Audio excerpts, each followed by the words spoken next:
Nagpuli na nga rin pala ako ng buo kasi marami na ako mga uban. Bakit nga ba nagkakaroon tayo ng mga uban o puting buhok? Sabi nila sa mga iba't ibang kadahilanan. Pero itong sa akin ay sigurado ako dahil ito sa sign of aging. O, di ba? Relate naman tayo dyan, mga mamshi na nagkakaedad na ay meron talaga tayo dyan. Kasi may dito sa mga kaibigan ko na marami na talagang white hair pag nag-edad ka ng 40 plus. So ito na nga taranasan ko. Kaya naman ako ay nagkulay. Para naman makatipid lang kasi kere lang naman, ayan. Napakadalian naman pala magkulay at itong ginamit ko nga ay yung nabili ko sa Segundaman at in fairness hindi talaga siya mahapdi katulad ng ibang nabibili ng nating pangkulay ay mahapdi. Ito guys ay walang kahapdi-hapdi kahit madikit sa aking anit as in talaga.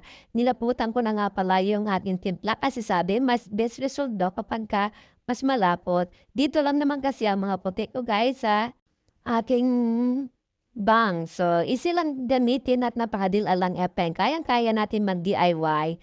'Di ba? Tayo naman mga modra ay may paraan. Kung gusto natin makatipid ay pwedeng-pwede at kaya rin natin gawin. O minsan nga ay pwede natin ipagawa natin sa mga anak kung mayroon tayong mga kasama, 'di ba?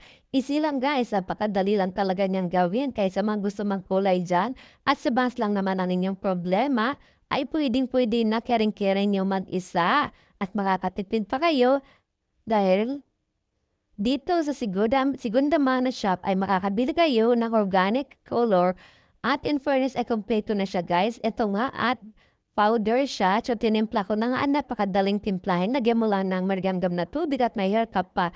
At meron pang instruction kung paano mo gamitin at meron pa siyang English, Italiano, Dutch. Kung hindi mo maintindihan sa English ay mayroon siyang ibang mga lingwahe na napakadali lang.